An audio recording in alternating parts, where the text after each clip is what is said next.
2017 के पहले हमारे सामने चुनौती थी। क्षेत्रीय आर्थिक विषमता को दूर करने के लिए क्या कुछ किया जाना चाहिए। निवेश बहुत होता था, राजधानी लखनऊ तक पहुंच पाता था।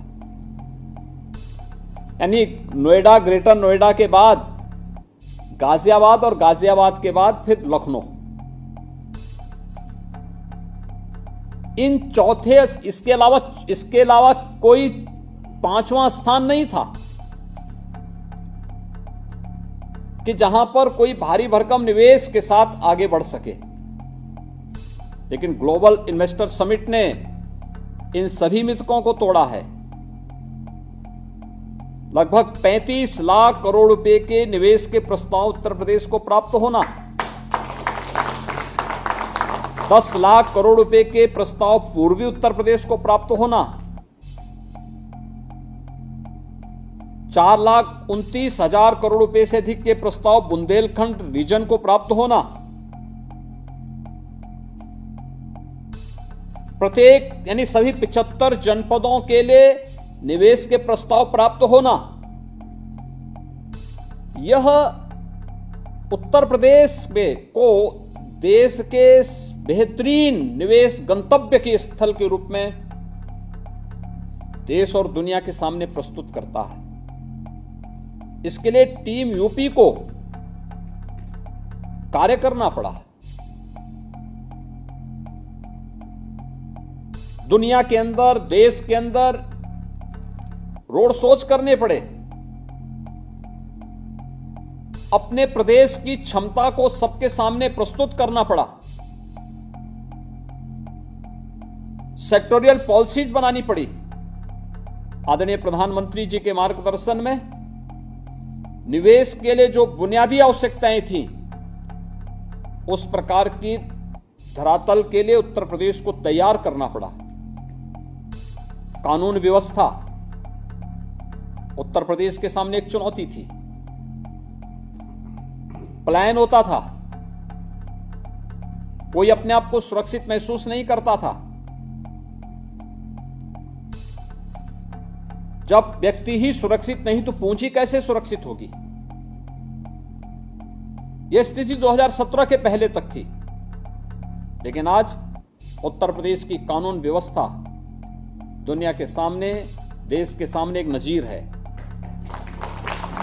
उत्तर प्रदेश के पास अब पिक एंड चूज नहीं, बल्कि सेक्टोरियल पॉलिसीज हैं, जिसके माध्यम से निवेश के किसी भी प्रस्ताव को हम लोग केवल एक कार्यालय तक सीमित न करते हुए, तकनीक का बेहतरीन उपयोग करते हुए, सिंगल विंडो सिस्टम का हो,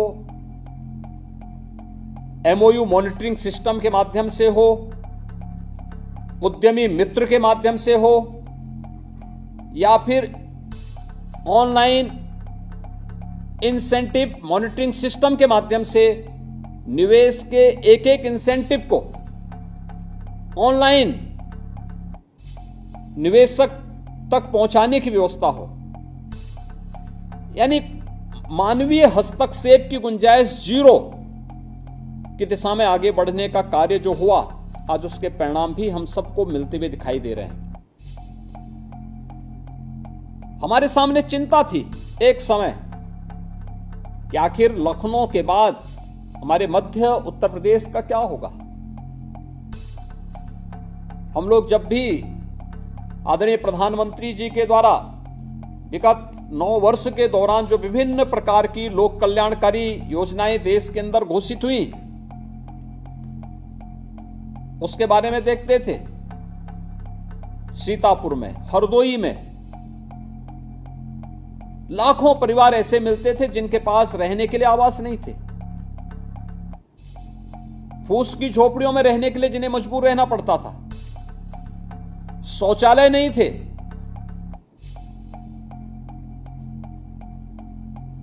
ये चीजें दिखाती थी कि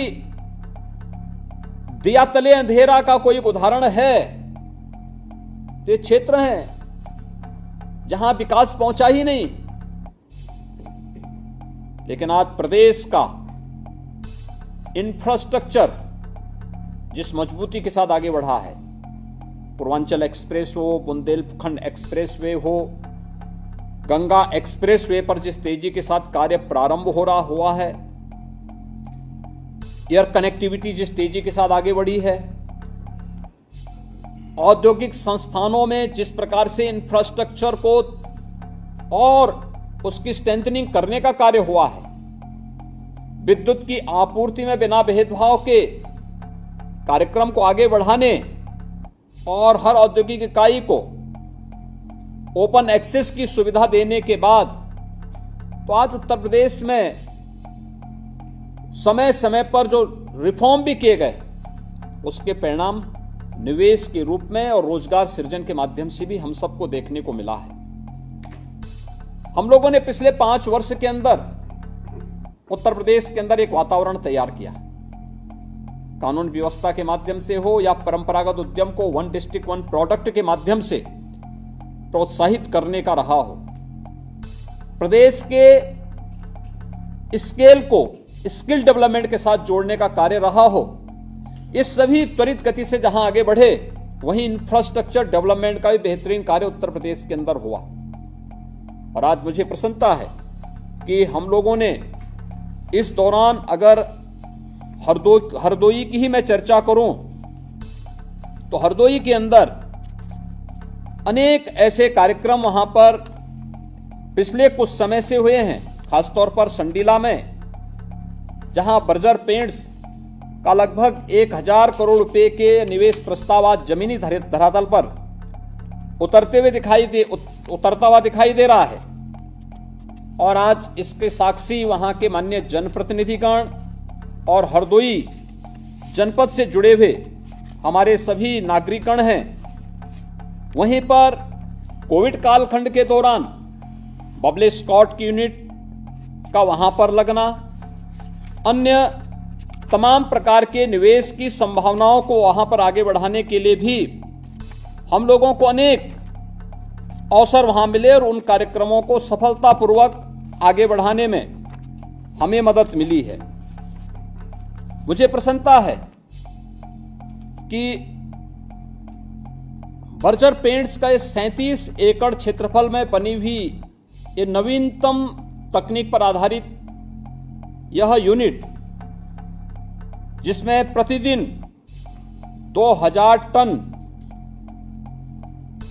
और अगर इसको हम प्रति माह की बात करेंगे तो 33,000 टन प्रति माह यहां पर पेंट का उत्पादन करने का लक्ष्य बर्जर पेंट्स ने रखा है। इसमें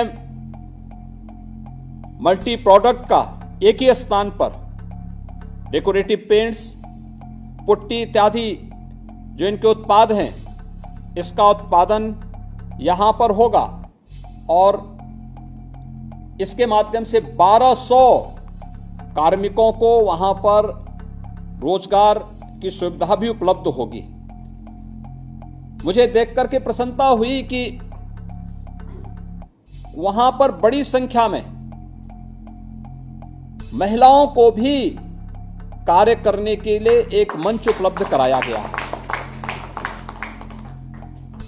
खासतौर पर ये चीजें दिखती हैं कि अगर लखनऊ और उसके आसपास के जनपदों में अगर हम लोग औद्योगिक निवेश के वातावरण को बनाते हैं तो न केवल स्किल मैन पावर को बल्कि अनस्किल मैन पावर को भी उन औद्योगिक इकाइयों में कार्य करने का एक अवसर प्राप्त होता है और वे आर्थिक स्वावलंबन के माध्यम से न केवल अपने परिवार के लिए बल्कि समाज के लिए भी एक संबल बनने का काम करते हैं।